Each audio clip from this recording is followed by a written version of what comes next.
What's up, guys? Two guys, one car coming at you with another review today. I'm very excited about this one as it is my daily vehicle. You can see the nice paint job. I got the camo shorts to match it. Did it for you guys. This is my 1998 Subaru Impreza Outback Sport Wagon. Why they had all these names with it, I don't know, but that's literally what it was badged as. This car, you'll also see in another video me and Nick did of the plastic dip, because this was our guinea pig. This was the first car we painted with plastic dip. I think it came out pretty good. I wasn't trying to go too crazy because, you know, it's a car that I take in the woods. Let me get a shot up close. Yeah, get up close. So they understand what, you know, the car was when they dented. see my video. The hood came from the junkyard because the hood that was with my car got damaged by my idiot brother who doesn't know how to drive. The bumper was taken off for ground clearance approach. I wanted to have a better approach angle when I'm, you know, doing some hill climbs. So I just want to explain, like, the reason why the hood looks like this is because I didn't talk Dylan into dipping the car fully, including the hood, quick enough. I didn't talk you into it quick enough. No. And we started to strip and sand it, and it's all rough. This isn't the dip that did that. That was really just us being idiots. Yeah, that's just the hood was shot. You can see the difference of the texture as I get close from here to here. Yeah, here it's nice, real nice, smooth. Very good. Yeah. Came out good. Got the smoke tinted corner lights. So you guys know what that looks like. That is the spray-on tint. Yes, this is the spray-on tint that you see in advance. It worked good. It's a little too glossy. It's a bit dark. And very dark. Just be careful, people. Super dark. Especially for here, because the bumpers on these cars have the blinkers put in them right here. So what I did to not have a blinker anymore was I reran the wiring into the running lights. So now these are my blinkers. Alright, so moving on to the next thing, the black and the trim. Anything you see on this car black, besides the mirrors and some of the little trim pieces, was done in a bed liner. Pickup truck bed liner. What I used was Rust-Oleum right out of a rattle can. It went on in one coat.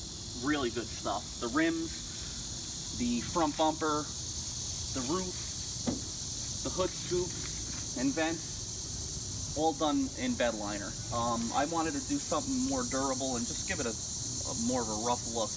Moving around the back of the car, everything else is pretty stock on this car besides the crazy paint job and the removal of my front bumper. There's more to come. That'll be covered in another video. I'll talk about that a little bit later on. Guess we could start opening up the boot. Don't mind the mess. This car is used every day. I work out of it. I fish out of it. We were fishing last night, me and Nick and Hans. The room that this car has is one of the things I love. As you could tell, I've removed the back seats because they're just pointless. So yeah, I love the space in the back of this car, especially for somebody like me. I do mechanic work. I have a bunch of mechanic tools. Just gonna show how much shit you really do have in here. Yeah, I mean, I have mechanics tools, stuff because I need to do an oil change and yeah. Don't ask. Just don't ask. Don't ask. Don't worry about that. Moving on to the next thing, we're gonna pop the hood here, take a look under the skirt. This car has a 2.2 liter flat 4, box 4, whatever you want to call it. Very simple, super simple. That's probably one of my favorite things about this car, is how easy it is to work on things under the hood. Everything, as you can see, is right here. All your drive belts, your alternator, your AC compressor, your power steering pump. Everything is very accessible if you have to change it. The spark plugs, I did plugs and wires when I bought the car. I bought the car 2 years ago with 107,000 miles on it. Did a tune-up. I think you're thinking of your old Subaru. Yeah, I was. My old 290K. Subaru.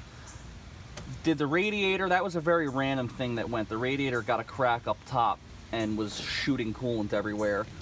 Fix that. This car has been super reliable. This is a car that you don't have to be a master mechanic to handle a few simple fixes. Motor wise, 137 horsepower, 140 something foot-pounds of torque, nothing crazy.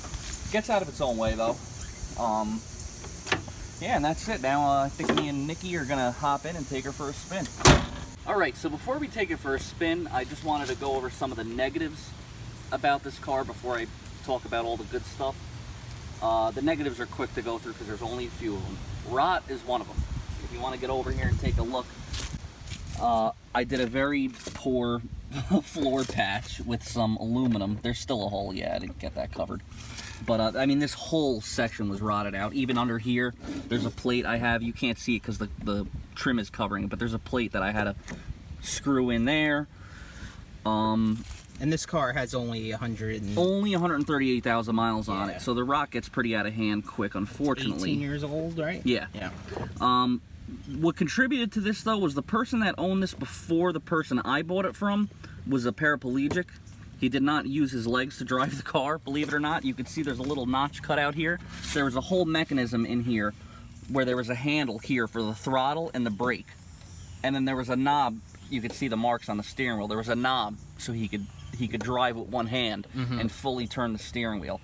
And then I think from dragging his legs in and out, it ripped the carpet here, and water was able to just get in there and sit. I think that's what did a lot of the damage there. Also, the seat. Yeah. And this one's already starting to have it happen. You could see the seats are different. This seat came from a cleaner car out of a junkyard because there was a metal bar support in here that was coming through, and you could see it's happening on this car already. Yes, and I've hit that with my It does not feel good. All right, guys, we're driving it now. It's me, Dylan, and hey, it's our buddy Jesus too. Hey. Yeah, the Jesus bottle came with the car. So yeah, like I was saying in the beginning of the video, I bought this car a little over 2 years ago now, actually. Probably one of the greatest used under $3,000 cars I've ever bought. For the car, bought it $2,000, had it for 2 years. I've only had to do a few things to it. My belief is that, you know, if you're somebody tight on budget and you need a car just to get you places, get you to work, get you wherever, and a car that you can rely on every day, I believe, you know, a lot of people always praise the Hondas, praise the Honda Civics that are on Craigslist for $1,000, $1,500. They're fine. We live in New York, and we experience all 4 seasons. There's a lot of hills. This car is all-wheel drive. I've owned 16 different vehicles, okay? I've owned 3 pickup trucks. I've owned a few SUVs. I've owned cars that have 4-wheel drive. I will take this car in the snow over any of those vehicles any day of the week.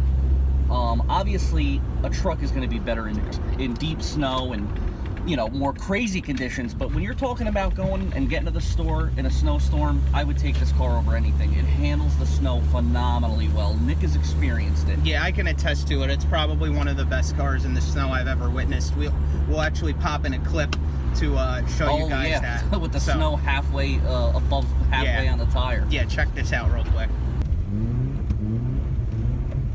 This is insane. This got to be like 15, 16 inches of snow. Watch. Oh my god. Oh no, I can't see.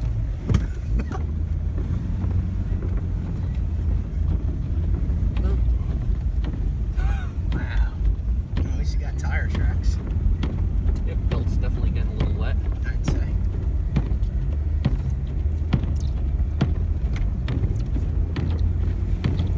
Oh, that was nice. Jesus, getting it. Wow, this thing is absolutely insane. It's unstoppable. You're literally pushing snow with your... So yeah, the car, as you saw, is pretty sick in the snow. And that was with bold tires. That was before I put tires on this. Yeah, so, go left. I'm kind of directed Dylan around. Yeah, driving this car. Yeah, let's get into the driving of it. It's comfortable. It's a, you know, it's a 1998 Subaru. It's not slamming turns like a friggin' race car. But it rides comfortable. You know, this is all factory. This is all factory suspension we have at 138. It is due for suspension, which, as you guys are going to learn soon, this car is getting lifted 2.5 inches and getting bigger tires put on it. And we're going to show you guys videos. And we're going to have a full video on how to do that because it's super simple. But anyways, yeah, other than that, the car just, it's an easy car to drive, especially good for beginners. As you can see behind me, there's so much glass and so many so much. You have a very good 360 view in this car when driving. There's really no blind spots at all, because you could just look over your shoulder and see right out one of the two, three windows in your back right. The AC works still, ice cold. The heat works. I just love this car. Like I said, again, for $2,000, you can't beat it. Yeah, I think it's a good car. My thing with these cars that I always hated about all Subarus is how cheap the interiors are. Oh, super cheap. They're extremely corny. Super cheap. They're extremely plasticky. And actually, I'm going to show you guys what I mean now, because there are a couple things that he dislikes about it as well. Oh, for sure. So starting out, the number one thing that we'll go with is this piece of crap right here. This is my most hated feature on this car, is the one cup holder that it comes with. Not only is the cup holder crap. Couldn't have had it here, right? No, well, no. They have a cup holder. They have a cup holder that comes inside the center console. There's a little But section. then you don't have a center console. Yeah, no, I ripped it out because I want to use my center console. Like, well, I don't get it. Why can't you put it here? I just don't understand. They always design their interiors extremely And as you can see here, poorly. Where the cup holder is, once you have a drink in it, I cannot, from the driver position, I cannot see any of my controls for my heat and air conditioning. Also, I mean, it's blocking a vent, and if you need to have heat or AC on, it's gonna either hot or make your drink hot or cold. Yeah, it's ridiculous. It's ridiculously stupid design. And the cups don't sit deep in it, so if you have a drink like this one, I mean, it's just you make a sharp turn and it flies out. So besides that, just a layout. I mean, it's got room though, but it has no room in the back. And I mean, I don't know. It's stupid hard. Like, if I hit my head on this, I'm dead. Like, that's it. I mean, hopefully the airbag will go off, but you know, my airbag light's on. Yeah, you never know. It's probably Takata, man. It's probably Takata boys, like my Honda. Get a shot of the lovely '90s retro style. Yes, on the door. The '90s drink cup style from a store, and the the confetti style that you get. But no, it's just all around cheap spotted Camaro. Oh, let's do a poll real quick. Watch, do this poll, bro. Oh shit. And we're finally at 60 miles an hour. Oh my god, dude.